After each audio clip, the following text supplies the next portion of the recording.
Oh man. Let's see. Is it live? I think it's live. I'm not sure if it's live. No one knows when the Lazy J is live. We've got to keep that going. In case it is live, however, we've got a good one today. It's been a little while since we've done a Lazy J, but I figure it's time. Some of the shenanigans are done.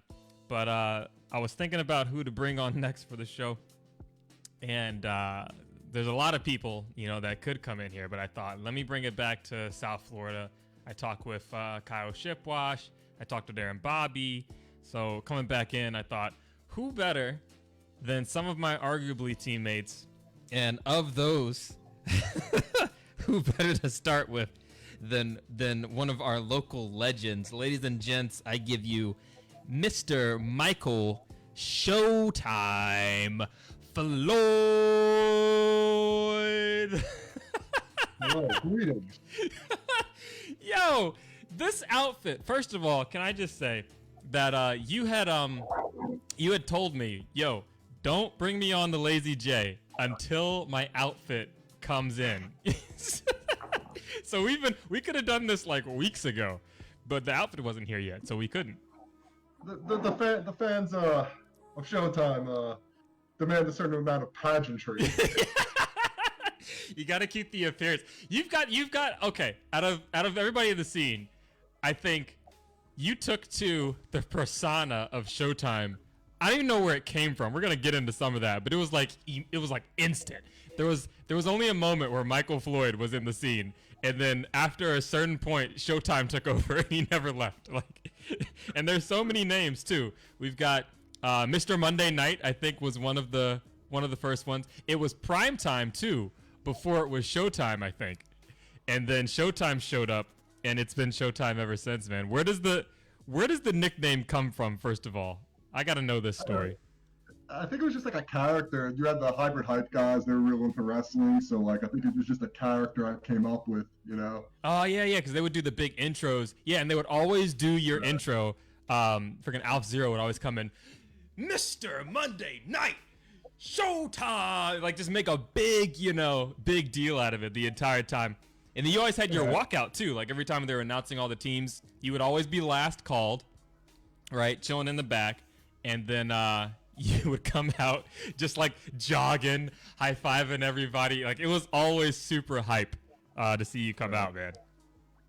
Yeah, those were the expeditionary days where we all didn't know too much. We kind of just went along with the flow, Yeah, no one knew anything. No one knew anything at all.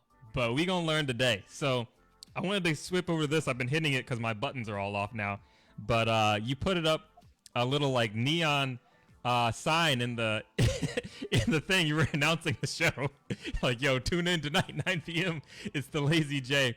And we got this cool neon sign I got up on the screen now. I love it, man. It's real cool. It looked great on your brick wall back there. We got to get one mocked up. Oh yeah, no, you're right. It would look good back here. Flickering day. Right? Get a little bit just right up in the scene right here. Be super dope. That's I love neon. I love neon signs. That's one of my weaknesses. If I see a neon sign, I'm probably gonna buy it. So I gotta. The Hustler Hollywood? I live right behind the Hustler Hollywood over here. Yeah, man. Yeah, dude, that's a really freaking cool sign that they've got. It's iconic. Yeah, it used to be an old school record store, from what I understand. Someone who lived here a long time ago was telling me there used to be the premier record store of Fort Lauderdale back in the 80s. Oh, 90s. Okay. In the day. That's not too bad. What That's why all that neon is originated from. So I mean, you've got that scene down pat, right? So you've definitely got some aesthetics kind of working for you. What's it's 80s, right? It's rad, it's neon, it's glasses, it's kind of Vice in there a little bit too. What's your what's your favorite part of that era? In what regards? I guess in regards to the aesthetic, Aesthetic. I mean, I like all different kinds of aesthetics. It doesn't. It's just I like to take pieces of everything. Mm-hmm. Little 70s, little 60s, little 80s, little 90s. You take the best pieces and you mix it all together. Mm-hmm. You've got some really cool outfits and whatnot that we've seen. I remember when we went to Hive Hustle. This is probably one of the first complete ensembles I ever saw Showtime do. But we're at High Hustle. We're in LA. Everyone's got the glitch jerseys that Dwight got for us. But Showtime took it up a notch and brought, I kid you not, a full 3-piece, complete with the shoes, all pink, hot pink at that suit, and you're rocking it. I believe the color way was called Alizé. Alizé. That's what sold me on it. Alizé. He's just freaking sharp, man. And the shoes are always clutch. You know, a couple other pieces coming through. You guys have done the Run SFL and kind of gone that whole Run DMC vibe. But everyone's always like, for sure, Showtime is the most fashionable dude, like top to bottom. And then you've got like your chill days too, where you can like, you know, super cash and just out there with the flip flops and hanging around. So you've got like this massive scale. Where do you like? Because all that shit's expensive, right? Like especially those boots. Yeah, I like shoes. Shoes are my thing. Mm-hmm. Like this robe. I mean, this is probably the most horrible material that's ever touched my body. Wait, it's not silk? You told me it was a silk dragon robe. It's like not made with the like fibers. Sateen or something. I wanted to get one. I didn't want to spend like, you know, I was like, we'll wear it like for the show. I'm not gonna spend like, you know, right. $1,000 on it. Let me drop $5K on this silk pajamas set right here. No, that's dope. And then let's see, you've been like a world traveler, man. You've been doing a lot. I don't know if a lot of people know this about you in terms of like KQ and whatnot, but like you've been all over. You're a terrific salesman. You've been working in like the cigar industry and, you know, making big dollars, talking to folks. You've been managing stuff. You've been like over regions and whatnot. Like, talk to us a little bit about your like professional kind of career outside of KQ, like what you do. Yeah, I sell premium cigars. I've been doing it for probably 10, 11 years now. That's just a fucking baller profession, right? It's been good, man. I love it. Like, I got to do a lot of different aspects of it. You know, it's treated me well, and I love it. You know, that's freaking wild. What do you think? Like, what's been your favorite? Like, I guess what's been like the highlight, if you can pick one, right? Like a highlight in your career, just like either a really cool trip, really big sale, or you know, something that was just really fun. My company took us all down to Danlí, Honduras, where we went down to all the factories. That was probably my favorite because I like to see the process. Like, I basically anything. Like, I just like to feed my head and like see a process from like, you know, the 0 step all the way to, you know, the consumption level. And you really get to see it from like seed to like, you know, seed to smoke. I just learned like, I want to say 3 things that I've suspected, but I didn't know before. So you said, okay, you like to see the process, you know, see the smoke. You like to be boots on the ground. And obviously you've got like a real penchant for quality, right? Like, you know, quality when you see it. You're not just going to drop, you know, whatever, like you're really about stuff. So shifting gears, moving into KQ. I think out of everybody in the scene, you are the biggest, I mean, professor now, but like student of the game, right? Like you're looking at things and seeing things in levels and applying them in like certain terms. And we talk about StarCraft a bunch, you know what I mean? Like it's very academic. Yeah, I don't know if my application is always the best. I got a lot of grand ideas, but I don't know if it always works out perfectly, you know? Maybe not. But I'm always super impressed by that, right? And like when I'm thinking about you describing kind of what the best bits are from your professional work, like there's some overlap there, right? Like I think you'll go real deep dive on some stuff in terms of why a particular strategy is good. You know what I mean? Yeah, like especially like when there's new patches and whatnot in Killer Queen, it's like you fix one thing, there's gonna be a chain reaction. It's gonna affect something else somewhere else, and trying to like, you know, find that exploit. It goes back to probably like when I started playing Brood War. I was a huge Brood War player when I was like in high school and middle school.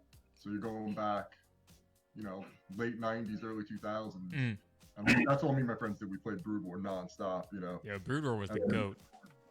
Yeah, like the same kind of idea with Killer Queen, like the competitive level, but also like strategy and meta, and like how like what's the word I'm looking for? You're always trying to find an exploit that's like a legal exploit, Right, right. where you can get an advantage. You could do that. You could do that Cody thing. Just fly upside down on the ceiling forever. That's not a legal exploit. But no, that's dope. Like, what did you think? Because I think I talked to Kyle, and he's way more academic than I thought he was. Like he's thinking about things like very academically, like in theory. He's got deep game knowledge, deep game knowledge. Yeah, super deep. What did you think about like what he was saying in terms of how, he's thinking about the game, resources, time, teamwork, like that, like the components, No, 100%. It's like in StarCraft. There was things called timing attacks. Oh yeah, that's kind of how I look at the game. It's like there's always a timing where you will have an advantage, and it's exploiting that advantage. Like, so let's take that. That's an interesting take right there, right? So let's say let's use StarCraft terms, the timing tack, the push. What are, because it's about the opener, right? You can botch it real fast, and that pretty much dictates the game. Same thing like StarCraft. If you miss that timing, I mean, you're fucked. You know what I mean? Like you could absolutely lose the game. Like certain builds were based around a certain timing. If you miss that timing, you don't have a chance. Right. Your economy is either stalled out or your production's either stalled out. So give me a time push build in StarCraft terms, but for Killer Queen. Let's say like you're on Dusk map. I'd say day map. If you go day map. Double speed on day. Okay. Double speed on day is like double Rax reactor. Exactly. Yeah. If you go double speed on day and you don't get your second speed warrior out, you're behind. Right. Is there a particular open that you favor, like as part of a team? Because you've got a couple team compositions. You had Pangalactic Gargle Blasters, right? Then you had arguably. Then you had Run SFL, and those are all three different styles of teams. So like, what's your like go-to strategy for opens? Go-to strategy now, I favor probably the more conservative ones. You're playing the long game. Yeah, because if you screw up an opener, you're screwed. So you definitely, I think the more conservative, like just the standard, more standard of openers. Though I don't mind if you have the right players. I don't mind double speed on day. Double speed on day is pretty good. Speed warriors up, you get a distinct advantage. What do you think about double speed on night map though? Because I know we've got a lot of people kind of starting to run that a little bit. I can only see it working or being applicable maybe on a snail. You give them a little bit of the snail, but then you take it back with your warrior advantage or your speed warrior advantage.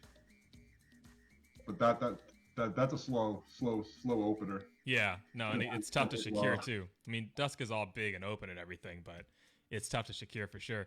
Who do you think? I mean, talking about double speed, there's some new players kind of coming up. I didn't realize, and with Levy being back, at least for the interim, however long he's going to be here, he was playing some speed back in the day, and he's like picking it up. Like he's been in the forefront of my mind. You know what I mean? In terms of like, oh, this guy can really work speed. Like, who do you think, I'd say outside of yourself when you're playing speed, are like your two top picks for speed? And we'll disqualify JP because everybody always picks JP. I mean, JP, Dave. Oh yeah, Dave's nasty. Yeah. Sebastian's actually a good speed warrior. Yeah, that's true. He is. He plays queen most often than not, but when he's not queening, he's speed warrior. Yeah. Davin's good. Mm-hmm.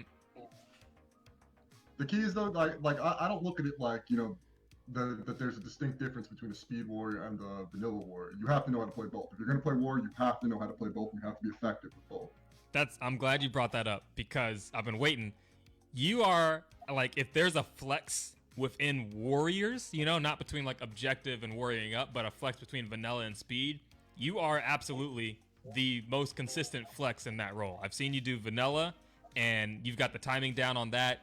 Night map, always killing people in the dive, at the waterfall. That's Showtime's spot. Everyone knows. I know. You know.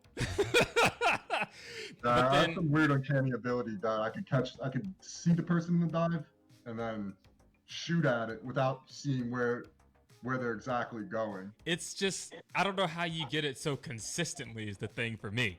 Because catching a queen in a dive is hard enough as it is. Then you add like the weirdness of beta with the whole like hitboxes moving around.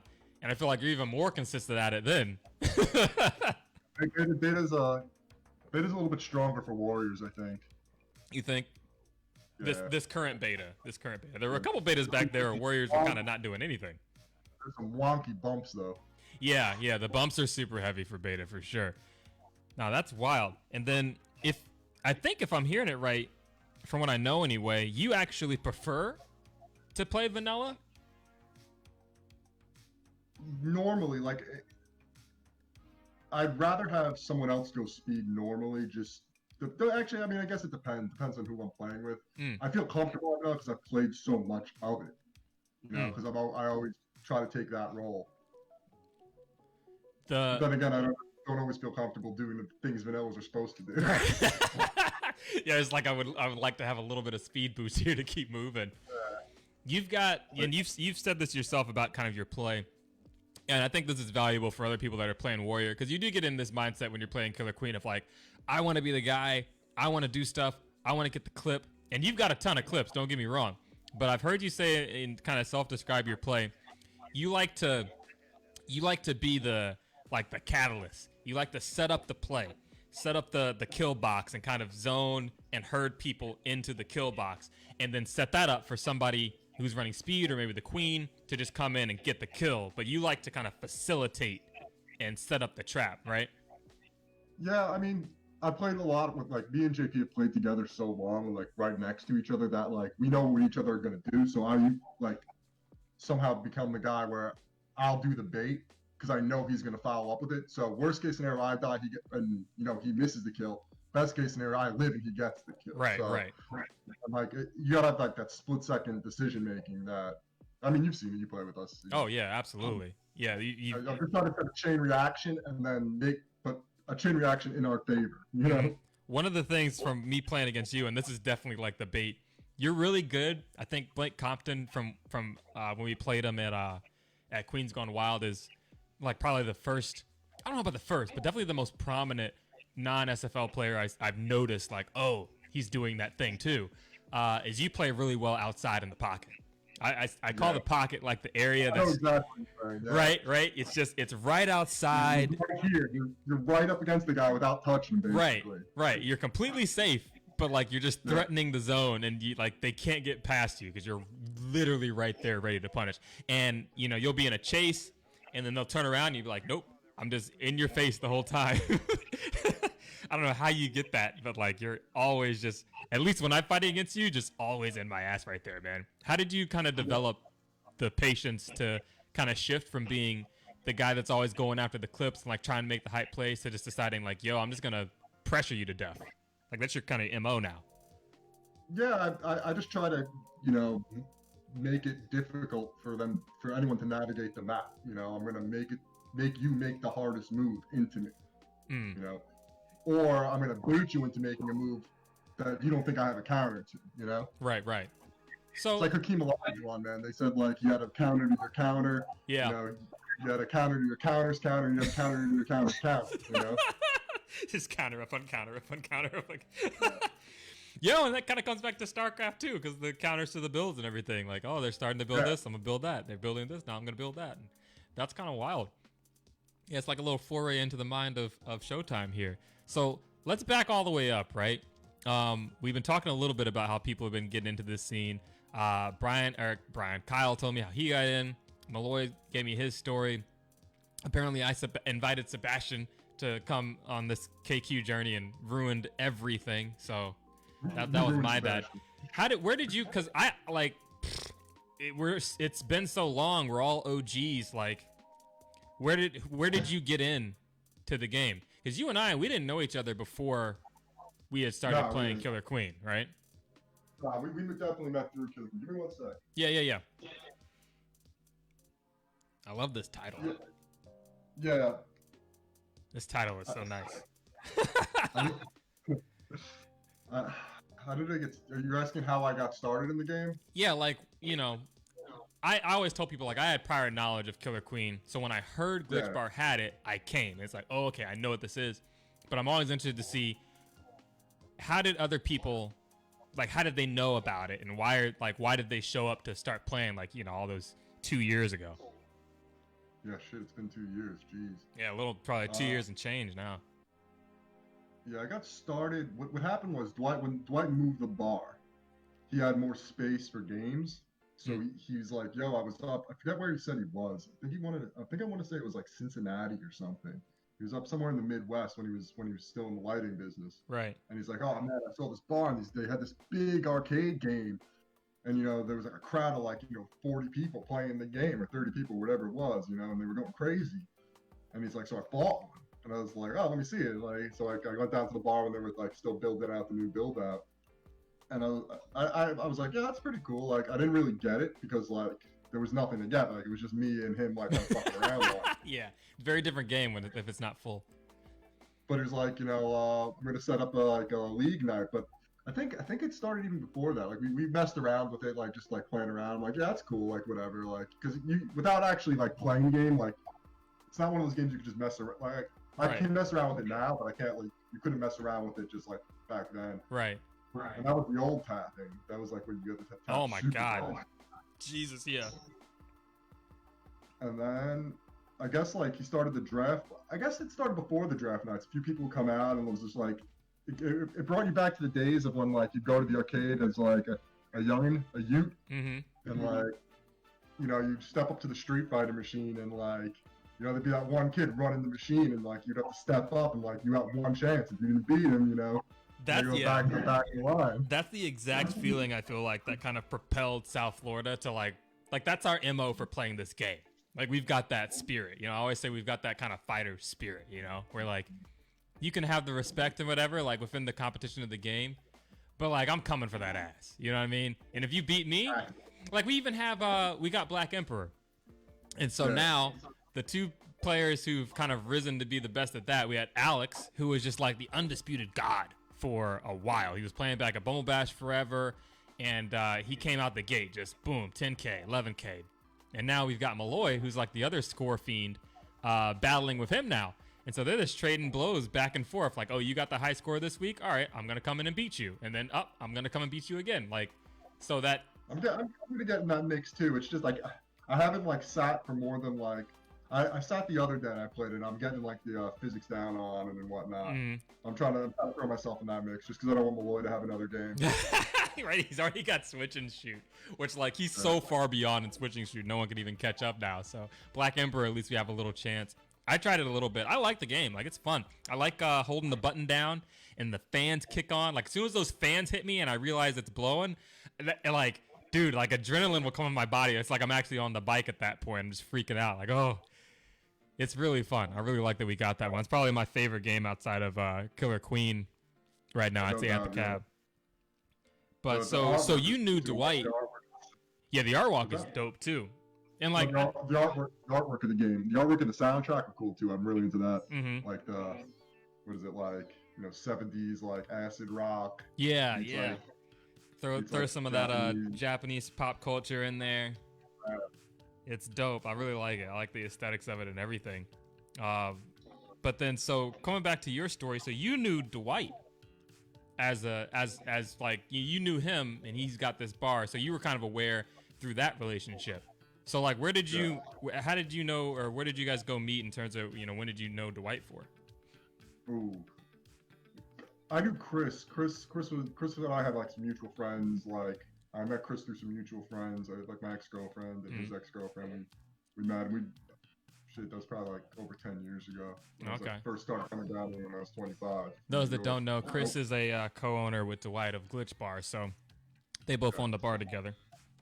And like they were mutual friends, and like we met at a party at Chris's house, and like we just became friends too. And I mean, I moved back and forth between Florida and New York a few times, and we just just stayed friends the whole time. Oh yeah, that's true, because you're originally from New York, from Bronx. From Long Island. Oh, from Long Island. Okay. And then who else was from New York in our scene? Levy, yeah. So that's you guys always had that connection like that. Yeah. Levy was, that's true. And then you guys are always good buds too. That was the first organized team you were on, was Levy's team with the Pan Galactic Gargle Blasters. Yeah. Okay, that's interesting. So then, did you introduce Levy to the game? Then is that how that happened? I didn't know Levy before Killer Queen. Oh, you guys met through Killer Queen. Yeah. That's dope. I didn't. For some reason, I thought you guys knew each other longer than that. So then the unspeakable bond of New Yorkers brought you guys together. I don't know how New Yorkers can always pick New Yorkers out immediately. Like, do you find you've got that radar? You just know. Yeah, maybe. I don't know. It might be some subconscious, Yeah. innate ability. There's a lot of New Yorkers that have moved down to South Florida specifically in recent years too. So maybe that's some of it. I always tell people South Florida is kind of like wilder, bigger, like more spread out New York. Like you get a lot of the same type of crossovers and mentalities. It's a big mix of people, so it gets to be pretty interesting down here. But no, that's crazy, man. They call South Florida the sixth borough. The sixth borough, yeah. That makes perfect sense. The further south you get, the further north you go. The further south you go, the further north you get. That's it. Yeah. People don't get that. They think like South Florida is like Tallahassee. It's like, no, it's not. It's not the South. Like, It's flatted. Yeah, it's a bell curve, man. At some point, you're going back up or back down. I don't know. However you look at it. So then, from your travel, so you lived in New York. You live in Florida, obviously. Were there any other parts of the country where you spent like a good number of years, or just between those two? As a kid, my parents had a house in Pennsylvania. We spent some time there, but I didn't like that was just like weekends and like vacations and stuff like that. I didn't really I didn't go to school there or anything. Right. I've been to Pennsylvania before. I've been to Lancaster, of all places, Amish country. That's actually where the house was. Yeah. Oh yeah, Lancaster. Get out. Cool. Yeah, I've been to Lancaster and Pittsburgh. Oh, Lancaster, not Lancaster. Weird Norman culture. How do you pronounce it again? Lancaster? Lancaster, yeah. Lancaster. Okay. I could do that. It's like you have to make the C a K. Then I can make that word. Oh, I wonder if because Brian Lancaster. Do you think there's a... His name Lancaster. Yeah. Screwing him up. I got to get him on here so I can ask him about his heritage. He's from Lancaster. He's a Pennsylvanian by default. Okay, so... Favorite? Let's shift a bit. Let's talk about some folks out of the scene since we brought Lancaster up. He's a good warrior too, and you've fought him a couple times. I think a couple times you've had his number. I'll give him no credit. You give him no credit. You got some words for B-Man out in North Carolina? We have an interesting story of the first time we ever met him. That was at Hive Hustle. You remember this? Yeah, I remember. We went out to the Korean barbecue spot, and well, I'll tell the story, then I guess I'll get to it. But we met him. We're at a Korean barbecue spot. Let me just preface this. The people that I thought I liked the least starting out turned out to be the people I like the most. Yeah, that's good. So along those lines, we're at this Korean barbecue spot. A buddy of mine lived in LA, so we met up with him when we landed. Before the tournament, before anything, we haven't met up with anybody. It's me, you, all the OG arguably. So me, you, JP, Richard, and Deanna. We're there. My buddy from LA is there. And then I don't even know how Lancaster got there, but he was there, and a couple other players, I think, that maybe Deanna knew, like through conversations and whatnot. Amanda was there. Yeah, Amanda was there. Oh, well, no, she wasn't on his team, but She was on. Yeah, she was on Palmer's team, Nathan Palmer. But Lancaster shows up. He's at the place. He's like, "Oh, you guys from South Florida?" We're like, "Yeah, it's our first tournament. It's gonna be rad, And he's like, "Oh man, well, just get ready, because you guys are gonna get wrecked." Like, I'm paraphrasing, but it was something along those lines. Just like, "Hey, congratulations! So glad you're here. You're gonna get destroyed." And so we were like, "You don't know us, man. Fuck you." Yeah, little did we know. Yeah, little did we know. I mean, we did okay. We did okay. We won the first most important match that was televised. That's all we had to do. We did what we came to do. But afterward, he was really cool about it. He's like, "Oh man, no, you guys actually did really good. I'm so sorry." Like da. And we were all cool afterwards. But I always like to bust his balls on that because I know he feels bad. Sure, we were like, "Who the hell's this guy?" Right. That was the first time we went out. We had Amanda, playing with Nathan Palmer. The early SFL trader. I remember that. We were like, "What's Amanda doing?" And we had that cool loft, man. Like LA, High Fossil was just a cool trip. We've talked about it before. That's like top 2, I think, for you, right? If not the top. Trip wise, that was definitely the most fun because it was like exploratory. Like we didn't know shit, you know. Right. And so like you're coming in, you're like, you know, what we did know, we thought, we thought we would, you don't know how bad you are until like, you play against people better than you. Right. Yeah, I definitely think in our minds we were like, oh, we're about to go do some stuff. But it was our first tournament. We knew so little that we didn't know what we didn't know. Right. Yeah, we didn't know what we didn't know. That's right. That's a good way to put it. Sometimes makes it dangerous, though. It's a little dangerous. I do think the first match we played, it helped us out because we've talked with Palmer. He said this too. He's come and told me, he's like, yo, the first games we played against you guys, like, I was not even like playing seriously. Like, I didn't think you guys were going to be half as much of a threat. Like, I definitely underestimated what you guys were going to do. And we ended up taking that series 2-1 on them. We lost the first day map. Like, we got creamed. I got creamed, I think, mainly. The first day map, we got absolutely obliterated. I think I died immediately at the ceiling. Like, it was a train wreck. But yeah, I think that's been a thing for South Florida. Do you think of the new scenes? Do you think that and maybe this is just something all the new scenes go through, but like, we were the underdogs, right? Like, at what point do you think we stopped being maybe underdogs to the national scene?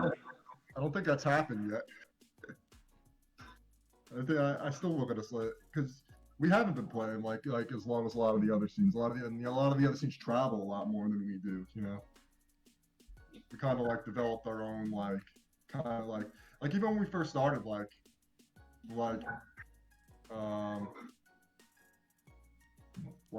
I was hesitant to I'm always hesitant whenever I play something. I like to figure things out myself because you look at it with a different set of eyes when you first look at something, and then when you already know something, you look at it with like a different set of eyes. So right. I look at it with like an open set of eyes before I learn everything, and then I can look at it with both sets of eyes. Right. No, that's true. And that kind of fits. You can't go backwards. You can't go backwards. You can go forwards, but you can't go backwards. Right. Once you've already moved, you can't go back and look at it the way you would have looked at it prior. That's like me trying to go back and enjoy playing like Halo 1 and GoldenEye. It can't be done. I still don't know how they put GoldenEye together with like one analog stick. Like, I can't think about first-person shooters without dual stick now. It's crazy. Like, hurts my brain. You could play the Turok style where you use the. You could play the Turok style. Yeah. That's true. That's kind of how they pulled it off. But no, it's funky. Outside of Killer Queen and like other, I know FPS isn't really your thing, but you are a big League fan, League of Legends, for better or worse. Yeah, it's one of my guilty pleasures. What is it like the MOBA genre? Because you played some Dota too, right? Early on. I haven't played Dota in 10 years. What's like? Well, I guess we had RTS with StarCraft. We've got the MOBA with League, Dota. What other types of genres have you kind of messed around with? Honestly, I played so much StarCraft and Warcraft 3 Frozen Throne. Those were like my main games. Like I'm into stuff like that, like RTS games, which there isn't. And I still don't think there's any ones that are actually better than Brood War. I still think Brood War's, the top tier RTS game. Mm-hmm. Yeah, like even today now, you would take it against any of them. It's the most balanced, and that's just because people spent so many hours playing that game that that was like the first real professional gaming I had ever seen, where like there's kids in Korea making hundreds of thousands of dollars to play one game. Yeah, national sport for Korea, StarCraft, right? You needed an actual license. You had to become a licensed professional gamer there. Yeah, that's crazy. Yeah, you're absolutely right. And they got the GSL, the ESL, all this stuff, all the Star League, all the crazy just competition levels that they've got. We used to have Pro League, which was like, team play, where you get like there'd be 6 players, and then all 1v1s. You play 6 1v1 games and pick your matchups and whatnot. And then there was the OSL, which was like the Granddaddy tournament, which was like a singles competition. And there was the MSL, which was like the number 2. Wait, so which race were you playing in StarCraft primarily? with StarCraft and Brood War, I both actually StarCraft 2. I also played Protoss. I played Protoss in both. I Okay. started out as a good player, but I didn't like the mechanics as much, and then I migrated over to Protoss. Protoss is a little bit more meticulous is not the word, but like It's the maybe least map. maybe It's completely intentional. unbalanced. Yeah. I feel like you gotta Like be way the- more intentional when you're playing with Protoss, because like it's harder. Everything's more expensive, so it's harder to just like change strategies midway. Yeah, you're locked. You're also locked into builds a little bit more than some of the other classes. Yeah, Zerg can change on a moment's notice. Terran, it's kind of like if you have the infrastructure, okay, lift, land, done, but you got to build it. Protoss is like, yeah, you get this one building, it's there forever, so either you use it or you don't. Yeah, I mean, like my specialty was PvZ. I was a great Protoss or Zerg player, and like the circle actually goes. Zerg beats Terran beats Zerg, Zerg beats Protoss, Protoss beats Terran. That's how it's supposed to work. Right, in right. theory. But What do my you- matchup was always backwards. I was always much better at PvZ. I was actually a pretty good PvT player. I was terrible at the mirror matchup, Protoss versus Protoss. Yeah, everyone hates a mirror matchup. Have you ever talked StarCraft with Jordan from Charlotte? Not in depth. I think he's more of a StarCraft 2 player. I think. Yeah, he is. He actively total plays different StarCraft too. Yeah. I wonder if there's been other folks. I bet you Damish has played some StarCraft. He kind of strikes me as a StarCraft player. Yeah, I don't know. He's got like that kind of chess brain, you know what I mean? I wonder, and we talked about who? We talked about Woody a little bit when we were at Bumble Bash. We played against their team, which, I don't know, maybe they're just blowing us up with some smoke, but they had some really interesting things to say about our games and pools. In that, Draquan specifically, the night map game that we played, which I think was probably one of our best high-level play showings. I mean, it came down to last life. We actually were up. We're pushing the objective. We're pushing snail. It's practically in the goal from what I can remember. But we had an issue with our coordination and closing, right? Like we hadn't quite figured out closing, and they were better at coming in and breaking that up and kind of resetting things a little bit.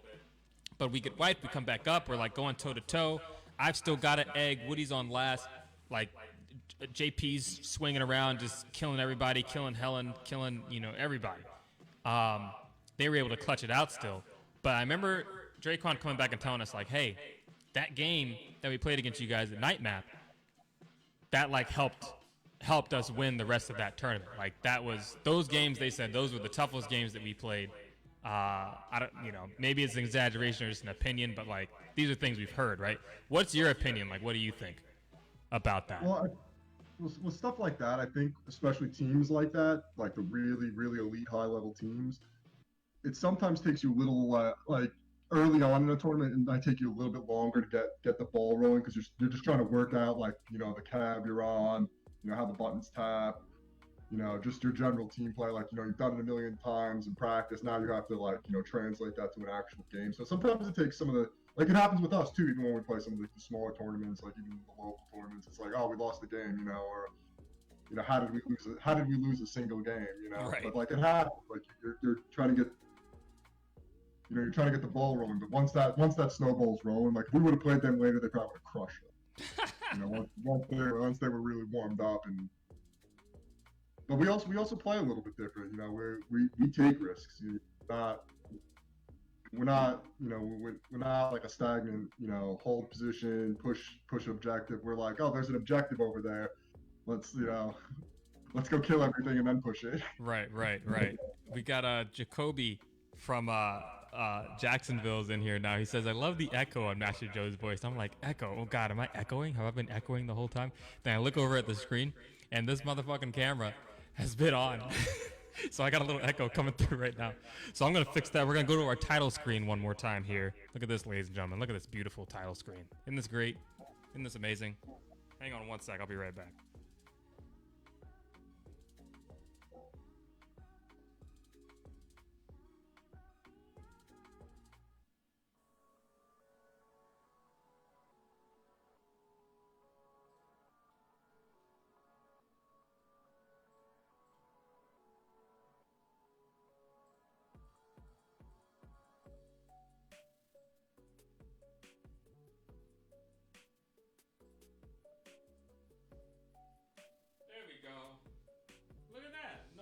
Echo no mo.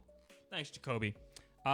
So if we're talking about Bumble Bash, I asked Kyle. We have to talk about it. You already know what I'm gonna say. The night map game versus Kyle. This is hands down the most haunting memory I think you have in your entire KQ career. Walk us through what was going through your mind when you got that bump at the last second before the snail went in. I thought I won the game. It didn't turn out that way. That was the 2 pixels, those 2 motherfucking pixels, man. Right, that was a different build. That was the last. Or is that the current official build, or was that the last official build? I think that's the current, isn't it? Shit, I think so. Yeah, because they haven't made the beta official in a while, so I think you're right. Yeah. Oh, yeah. You know when you get like that little bit of tunnel vision, like our snail was like right there. They got one. I see that they have one battery, but like I can't. I'm fighting like me and JP are shooting over Kyle. He's dodging us, and we're shooting over him. Like we just can't catch him, Mm-hmm. And they get the last berry, and he hits the ceiling thinking he's safe. I'm hiding in the wrap, and I whip in onto the lip and bang him in the back. My lipping was just a little bit shallow. Like if it would have been the build before, I think it would have got him. Right. But, like those 2 pixels in the back, man. If you watch it, you see him like freak out. He's like, "Oh shit!" And yeah. He's like, "All right." I told him you could see him on the camera react to it. He just goes white immediately. Oh my god. Yeah. So if that's the haunting moment, right? That's like the low point. Just like, oh my god, I can't believe that happened. What would you say is like your maybe it's a couple, maybe there's not one that just speaks out in your mind, but like what's one of your top 3 greatest Showtime moments, greatest plays in KQ? Because you've got some highlight reels. You've made some highlight reels. You put one up the other day where you or it was earlier today, you put up this cool berry kick through the wrap on dust map, get a kill on like I think it's gold checks or something. I don't even know what this is from. This is like from a really old, not really old, but like it was Brandazzle, so Brando was still here. That was when we tried to do like the league, like the show up, like plan your time, schedule your own match. Oh, that was that? Oh yeah, you're right. Yeah. Because it was Sons of Glitch with Joe. Yeah, versus Brand. Yeah. You're right. So you get this cool berry kick in. I mean, from around the world. I completely forgot about like all those games, and like I was looking for something else, and I found that game. I'm like, what game is this? And I'm like, oh, let me watch these and see if like there's any good, anything cool that happened, And like, I don't even think when in the game when that happened, when I kicked that berry like that, because you're seeing me shoot across the map to the other direction. Right. I don't think I even knew where that berry had come from. You didn't know it was you. I don't even think I realized like in game. No, that's freaking wild, man. So okay, we got cool berry kick. That's the one you posted today. What other play would you say is definitely in Showtime's cabinet? Dude, to pick a single one, I can't even really. I know there's so many. It's hard to pick one out of the millions and millions. If you forget about all the bad ones, there's a lot of good ones. I can think of a couple. I mean, most of the ones that I can remember are like pinch maneuvers, where it's just like, I know you're on the other side. Like this is typically the classic, arguably setup, where it's just we don't speak, we don't say anything, we just watch the game, we see the play unfolding, and it's just I know he's on the other side of this, and then boom, it's just you close it, and that's that. Like those are always my favorite ones because they're like it's telepathic, Yeah. Actually, one does stick out in my mind. It's when we discovered the unblockable. Oh, the unblockable. Yeah, that's actually in like that old highlight reel I posted because I thought I was gonna make highlight reels a thing. Yeah. Everyone's gonna get jealous and like make their own highlight reels. Right. Still hope for highlight reels. I forget what it was. It was on a night map, and I remember I came out of a gate. And Richard and the queen, Richard's on the opposing team. And he's bumping with the queen, my queen. I just come out of the gate, shoot under the bottom right gate. I shoot under, and I see the timing as it's happening. I'm like, wait a second, there's no defense for this. And when I realized it, I remember I go to JP like because we were always trying to figure out like new like things to do and like new like techs and new exploits. I go to JT and be like, yo, I figured something out and I don't think there's an answer. And then JP, of course, is just like, what is it? Like he's just a fiend. And like that's where we like discovered the unblockable, or I guess like they call it a vertical pinch or stinch now. Yeah, like what over in New York. New York has a name for everything already. We learned, but this we call it the unblockable down here in South Florida. But yeah, apparently it's a stench maneuver. I think they call it up there. And now that's like our play. Like that's like our signature play. Right, like, the unblockable. Yeah, I think Richard was trying to make like a thing, like a KQ, like a skill sheet. You know, where it's like, okay, can you do these? Can you do these maneuvers? Can you pull these things off? And like get an unblockable was one of them. Like get an unblockable in a game, like in tournament or something, was one of them. It's a tricky maneuver because it requires a lot of timing. Do you find the unblockable is? I mean, maybe the obvious answer is with speed, but the question is, do you personally think it's easier to do with vanilla? Because we've seen both. We've seen Richard get it on Kyle at Queen's Gone Wild. Obviously, JP gets it with speed a whole bunch. But do you personally think it's easier to get the unblockable with regards to like sneaking and being under the radar and actually being able to pull it off with vanilla or with speed? I mean, definitely speed, just because your timeout window is a little bit longer. Yeah, so you can scrape the ceiling a little more. It's a little bit more forgiving, I think. Yeah, no, that's true. That's true. And then let's see, escapades, right? Pretty traveled. You've been to. Staying on the unblockable real fast, I will say that the inside out unblockable is my favorite. The inside out, yeah. When you come, say your queen is here and you're on the same side as your queen going this way towards their queen. Yeah. You shoot under and make it all one motion, so like that. Yeah. So you shoot under your queen and come back over. Gotta have speed to pull that move off, but that is a nasty one. I have done it to you with vanilla. You've done it with vanilla? I'll show it to you. To me? You won't even realize that it's vanilla. Oh. But it's hard though. It's because there's no it's dumb luck. But right. Well, you got the same like horizontal speed going on there. That's wild. That's crazy. Yeah, you got to show me that. I was gonna push because I was thinking about Jacoby, and then I was thinking about all the places we've traveled, the people we've played, and then like Jax as our sister scene. Like you've got a cool respect, I think, for Jax. Always have, like since the beginning. You guys went to Orlando. You did the kind of North meets South at Arcade Monsters. You've been to Jax to play in that tournament. I think Winter Harvest 2. You guys were there with like Joe. Yeah, I missed the first one. Yeah. I missed the first one too. But how would you like? What would you say? For the Jax folks that tune into the Lazy J, like, what's been your thoughts on them as a scene coming up?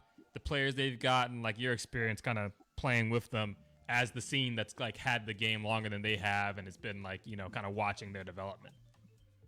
Yeah, the Jax guys are cool, man. Like I love hanging out with them. Like we hang out like every tournament we end up hanging out with them to a certain degree, and like congregating towards them because they're just chill, man. It was cool seeing them at Bumble Bash. They had I think 2 teams at Bumble Bash. Yeah. Which is pretty wild. Like their first year, they're already sending 2 teams to Bumble Bash. Like I just kind of thought about that. Yeah, we sent 2 teams, so like yeah. Yeah, it was like I think the first Bumble Bash. I don't think we went to the first one that we could have gone to. You know what I mean? Or I mean, I think some people. I think like Richard went to one of the Bumble Bash. Yeah, I think he did. Yeah, I think he did go. 4 was the one where we like put together teams. Like I like playing with. I like playing with like the home teams. Like I don't like to play pickup teams. That's just my personal preference. Right. Like South Florida or bust, right? I kind of can respect. Like I want to hang out with my friends, Like I want to get good with my friends, Like. So like, what's your process? Like, how do you get good? Like how have you kind of got to the point where? Because a lot of it's in the mind game, right? A lot of it's just kind of how you tick.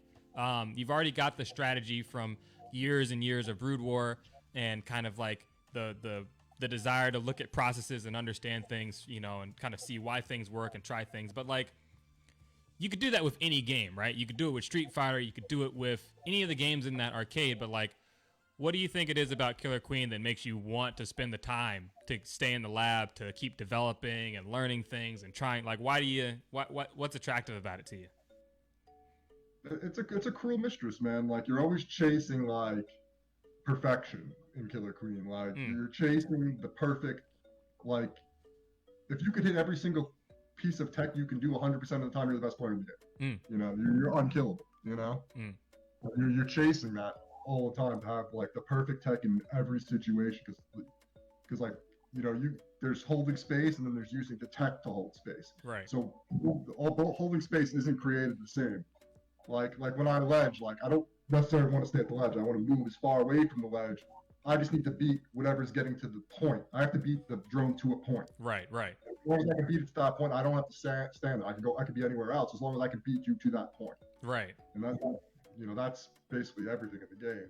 I think to a certain level. It requires like a certain degree of awareness, and you're right. You always are kind of like up against yourself, like up against your most perfect, vision of yourself at any given time, and it changes depending on who the team composition is. It changes depending on who on that team is like also at a level where they're playing their best, because everybody has their off day where you just can't do shit. Tell me about it. Tell me about it. Yeah, we've talked about that a couple times, from tournaments and things like that and whatnot. I remember Queen's Gone Wild. You were kind of like, oh man, you had one Queen kill. Was it on Kyle or was it on Chase? I killed Chase once. It was Chase, right? And you're like, oh man, this is my only Queen kill this whole time. We're like, oh damn, you're right. But I mean, I just never popped off. Like sometimes, but Richard popped off and like Richard popped off for Kyle. Yeah. Me not popping off. Yeah. Mm-hmm. It's cool to kind of see that spreading around a little bit, but yeah, no, absolutely. When everybody's on, it's a whole different game at that point. And then when you're playing everybody at their absolute best, I think that's kind of what keeps me going. Because, like Malloy's saying, every game has the opportunity to be the next, like, a really good game. Like every next game could be a really good game. So it's always different, even if you keep playing Day, for the 50th time.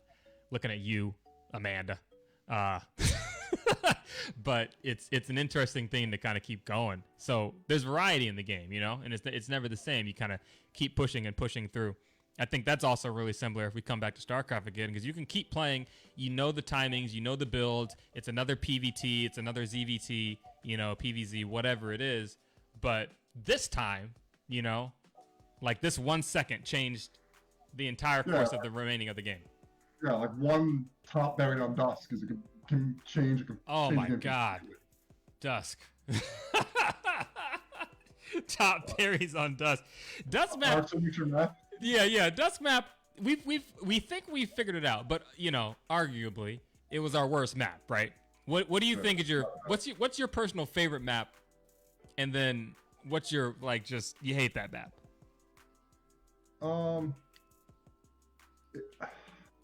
I hate Dusk. I'm not a fan of it. And I think Dusk is the hardest on a vanilla war. That might be the reason I don't like it that much. Yeah, it's so spread. It's so open. Yeah, there's a lot of open, so you don't have a lot of places to hide. Mm-hmm. I like Day a lot. I like Night a lot too. It's toss up between Day and Night. It would just be the day of the week. Yeah. I think for me, I kind of like Night map a little more than I like Day, just because I feel like it's got more variety. Day map though, there's no better sense of control, I feel like, than on Day map. Like when you really get into locking something down, like Day map, that feeling there is just the best. It's really hard to lock out Dusk, like almost impossible. Night map's a pretty easy lockout too, though. Like we've been locked the fuck out. Yeah, we have. Like I never feel like we're ever completely locked out on Day. I feel like we're always able to get up on Day. But Night map sometimes it's just like you just can't get the timing right with the drone meeting the queen. Yeah, it's so condensed and that map just moves so fast. It's like by the time you start, it's already halfway over. It's a little strange. But no, it's an interesting thing. That's cool. There's a lot of places you can hide, kind of hide in the wraps, which I'm a big proponent of. Mm-hmm. Yeah, just sneaking around. Who is a player you think, between the amount of times you've played, who's a player you think kind of trips you up a little bit, or at least provides the best challenge to you as maybe another warrior that you're fighting against, either, you know, in a one-on-one situation or a one-on-two situation. Because I think people have, you know, as with comes with the kind of the respect of the skill, they come to start to learn, oh no, I better watch out for it. You know, is Floyd playing checks? Is he on checks right now? Okay. Like, it's kind of this mental thing of like, let me watch out for this guy when we play differently. So who do you think kind of like, you know, is kind of like a yin, you know what I mean? And kind of like a counter to you a little bit. It's actually funny you should say that, because like I almost don't like to know who I'm playing against. Like when I walk up to a cab, like it's like, because I want to, in theory, I want to play my best, but not have any like outside factors playing into how I, you know, how I think about the game. I see that, yeah. But I mean, I mean, me and JP have been playing like with each other and like working on tech against each other for so long. Like that's really where like I think most of our learning came from. It's just me and him sitting on the cab together, you know, just battling out with sticks and whipping. Yeah. JP's a really, I've said that. JP's a really good sparring partner. Yeah, we used to, I mean, dude, we used to spend hours, like, you know, on weekdays, like right after work, we'd both just show up and like just work before a tournament, work on whip-ins and sticks, and that's all we would do. Is that how that came to be too? I mean, when I get him on, I'll probably ask and see like where the hell did he come from too, because I have no idea. But like, I mean, you guys have been teammates on Arguably for a really long time. You didn't start out that way though. Like, I don't know what team. I don't think JP, he came to the scene kind of late. Like he missed whole. JP was always around. He was only played on weekends. Oh, right. Yeah, I guess he worked on Monday or something. Right. He just didn't come up for the draft nights. Yeah, I remember. Yeah, you're right. So, you know, you were playing, he's on the weekends, but you're playing in a team, right? You're on Gargle Blasters at that point. I can't quite remember if JP's first foray into competitive, like on a team, was with Arguably or not. Because I always kind of forget how Arguably formed. I remember I was playing with Chelsea, Deanna. I remember playing with Richard really early, like before. That was probably the first team I played was on Richard's team. But there were a couple teams in there. But I'm trying to think, at what point did it so happen that you and JP had become teammates? Because like I feel like once that happened, because of how you guys are and like how granular you get with the game, like it was a wrap at that point, you know what I mean? But I don't know how that started. Do you remember? Yeah, because I played a lot on the weekends too, and like we were always like, you know, kind of competing with each other to see who could do like the craziest shit, you know. I think it's like a lot of how our scene like developed was like we were like everyone was just trying to like, you know, stunt on everybody else, like, you know, who could get the coolest kill, who could get this, because like we're not a super objective focused scene. Like it is, right. we are like, you know, mostly offensive, you know, try to kill everything type of scene. Like we remember how we used to have a lot of trouble with berries. Like we'd always like the scene, oh my like, god, dude, berry scene forever. And like even in like, you know, the killer heats and the draft nights, you know, it was hard to stop the berries. And then like someone was like, oh, we should just, you know, ban people doing berries. I'm like, you can't do that. Like then but you skip a step of the evolution. Right. So like, when you have to play anyone nationally, like when we send our teams in, we're not going to be able to stop anyone from doing berries though. So it's you know, it's a moot point. You got to learn how to do it, and then you take the next step. Right. Yeah, I can remember it because, you know, I talked to Malloy and that was a lot of the credit to Laserwolf was just like, well, no one could stop us doing berries. Yeah, Malloy's so funny. He's like, I don't think we were particularly that good, but no one could stop us. So.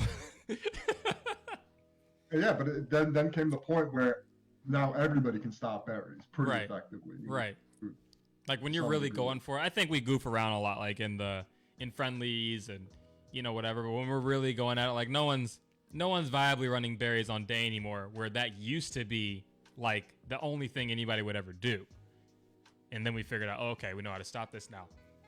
Who's been like a player, I think, because I'm always thinking about the early days and God, we're so old playing this game, man.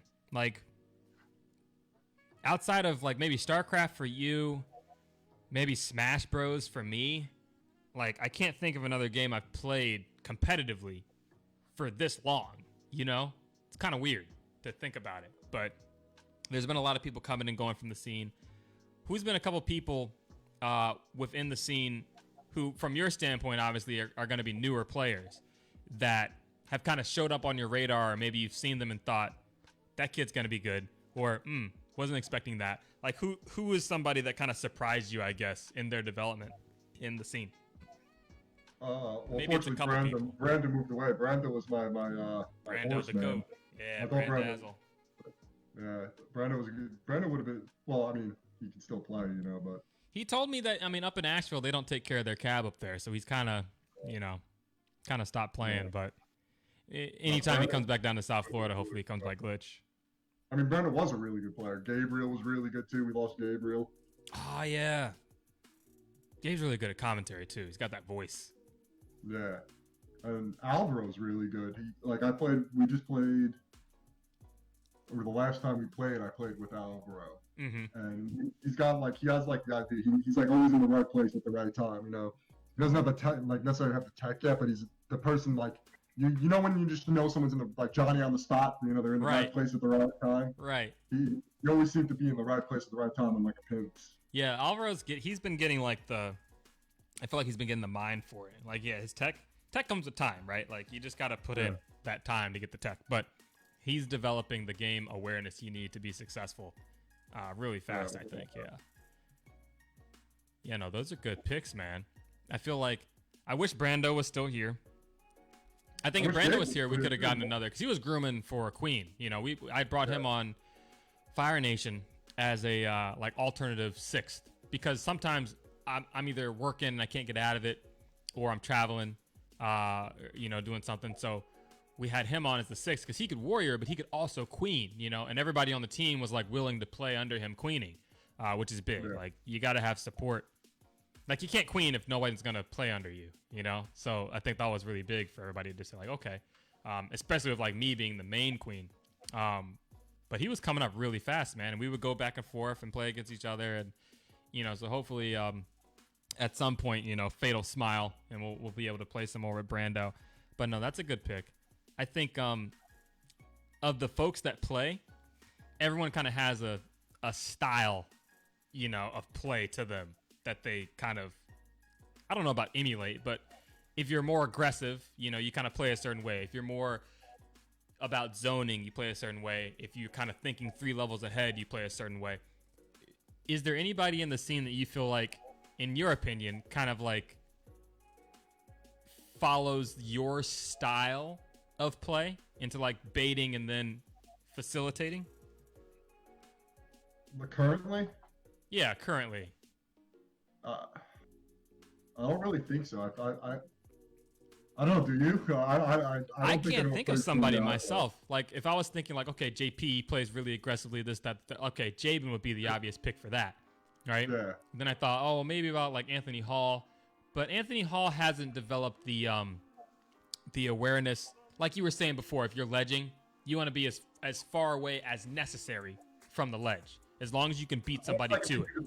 Doesn't matter. Right. Yeah. I think Hall is still kind of, he's breaking out of it, especially when he has speed, but he's still kind of he hasn't expanded his borders out enough yet for that, right?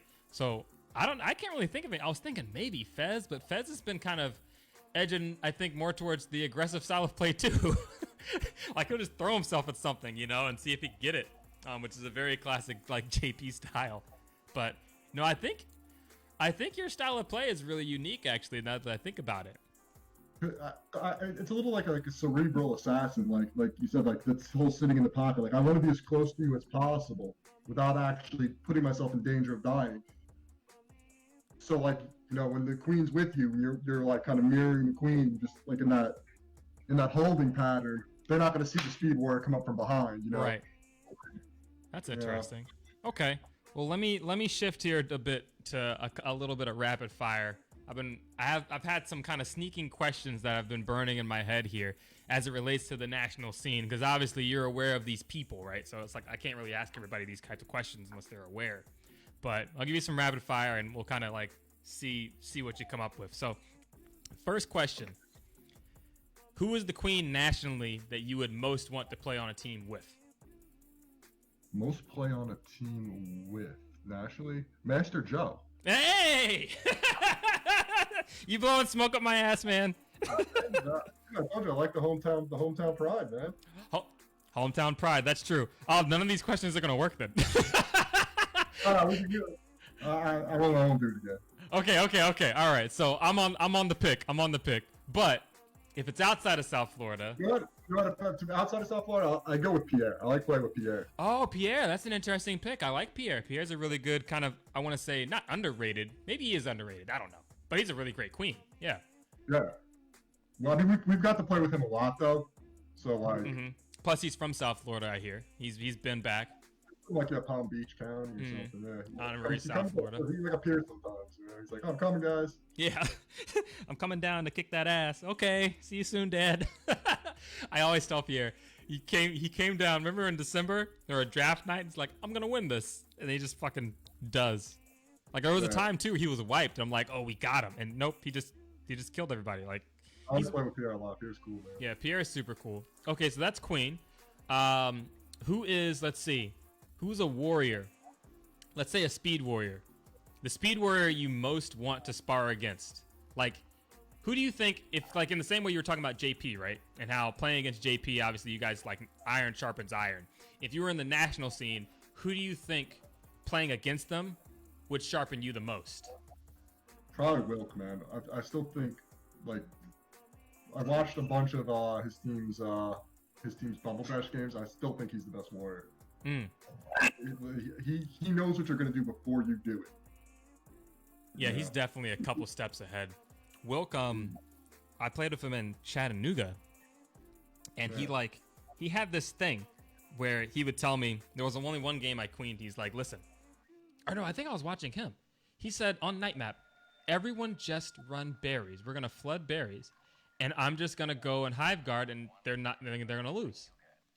And so I'm like, on night map, like, you know, I'm new, I don't know, so I'm like, okay. And so we all just flood berries, and I kid you not, he just holds it down on his absolute own. He locks out the gates and then just prevents them from winning berries on night map, and we just win. And it was like a really quick game. So he's definitely like a mind warrior in that he can think many levels ahead. So that's a good pick and warrior. I still think he's the best warrior. Like when you just, I don't even know how much he practices or anything like that, but he's next level, like the best warrior I've ever seen. And then rounding that kind of period rapid fire out, who do you think, because sometimes you'll go and you'll kind of do a defensive job. You'll defend ledge, you'll defend snail. Who do you think in the national scene would give you the most trouble on the objective?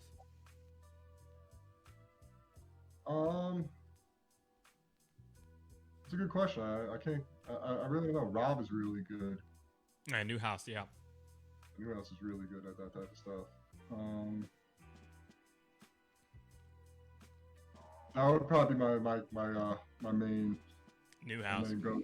I like Rob because he, from what I'm told anyway, I don't know him like personally all that well, but I'm told that because he's a great queen too, but he like loves objective. Like he put a lot of time and effort into learning how to be a really good objective, which is, you know, in a game where people, at least when they're new, tend to think objective is like, you know, the bitch position. You just, oh, I'm just going to get the berries. Like, I'll do this because I can't do anything else. Rob is like a rock star in objective. You know, he makes it look like it's freaking cool. Like, he wins games playing objective.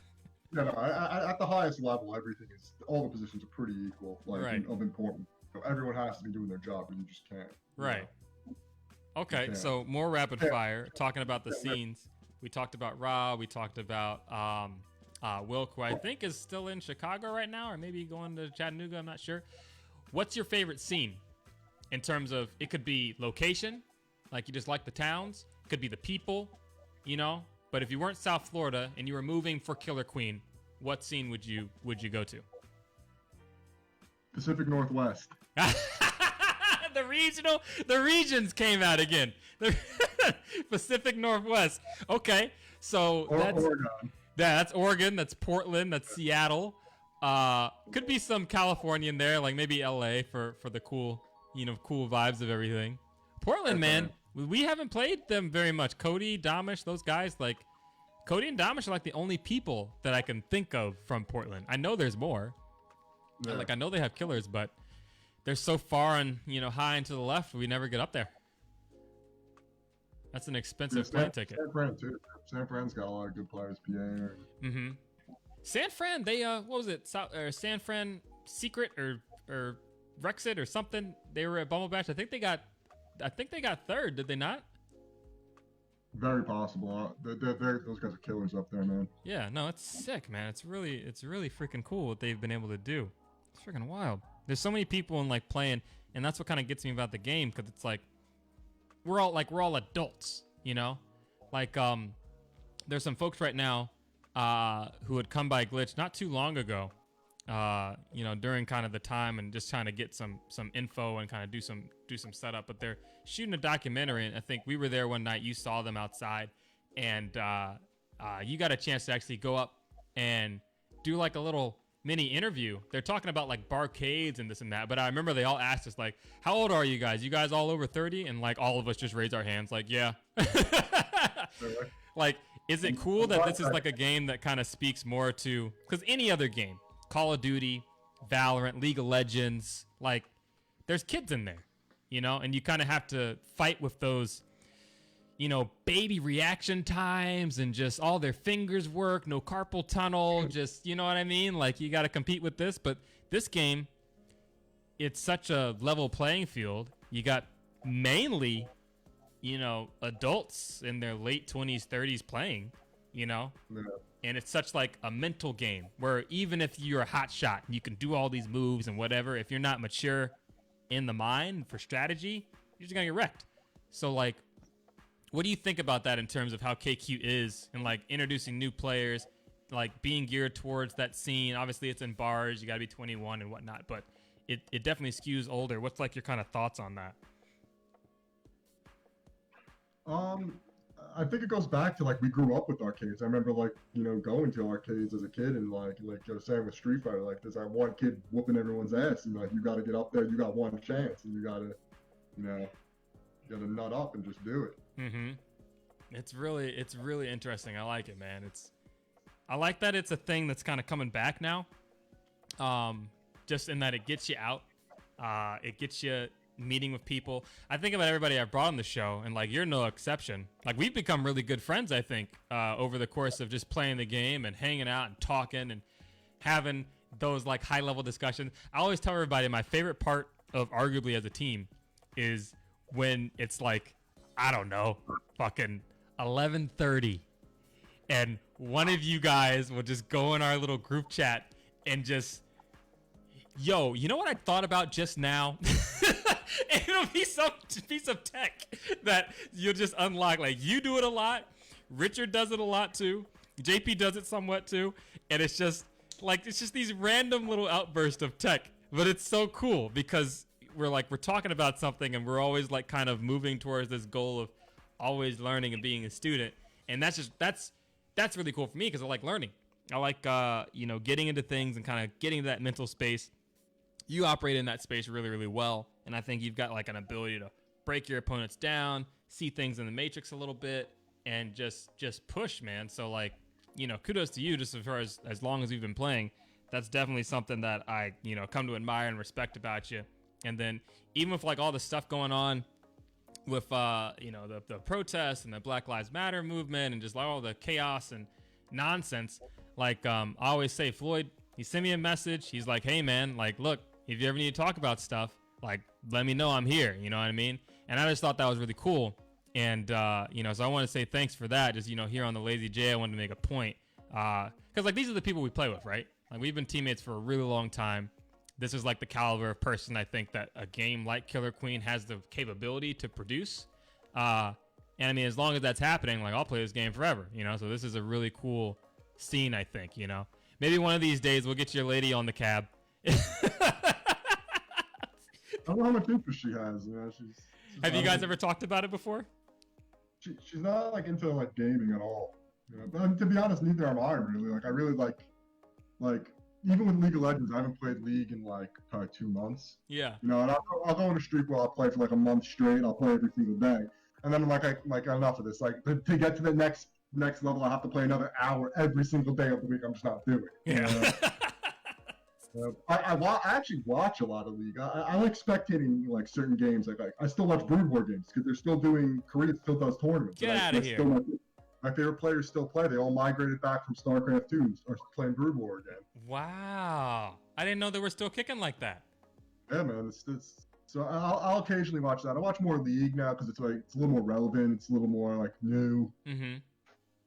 I was watching it yesterday. I watched like whatever they're at the summer splits now. Mm-hmm. And, so I was watching like the European LEC or whatever it's called. Do you ever think like for any game, esports, what have you, like, because you get really analytical. We always tell people Floyd is our unofficial official KQ SFL historian. Keeps the books, makes sure everybody's straight. He can tell you how many killer heats any particular team's won. He can tell you Fez is the most decorated Killer Queen player. Right. But we've talked about a couple concepts. You've had concepts for shows and like all kinds of stuff. Do you ever think you're gonna get into like the production of esports and whatnot? Maybe.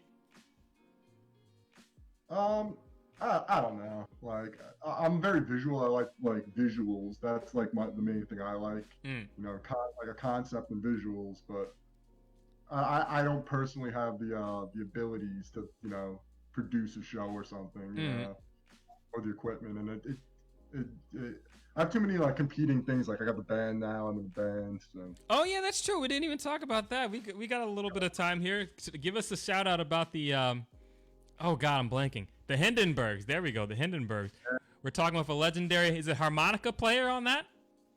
Yeah, I play mostly harmonica. I'm working in some saxophone stuff.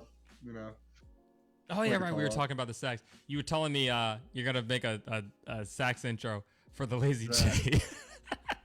I was gonna do it coming in tonight, but I have to like practice it a little bit. You gotta practice it up. You gotta do it. I'm looking for it. You gotta lay that track down at some point, man. This has been fucking fun, dude. Like this is probably one of my favorite ones, just on a personal level, just cause like we're boys. You know what I mean? Like we hang out. Like it's cool. This is fun. But that's freaking dope. I didn't ask you what I'm drinking. I was drinking a Mark Twain. I think I was drinking, you were smoking. So we got that going. We're covering all the bases. But shit, dude, this has been rad. Well, you guys have been tuning into the Lazy J. I'm yours truly, arguably the best, singing with Michael Showtime Floyd. Oh, the kisses are out. Ooh, boy. They don't know about that. Yo, we out. This is the Lazy J. Tune in next time. We'll never know who's up. Title scene. Boom. It's beautiful. Look at that. That's fucking great.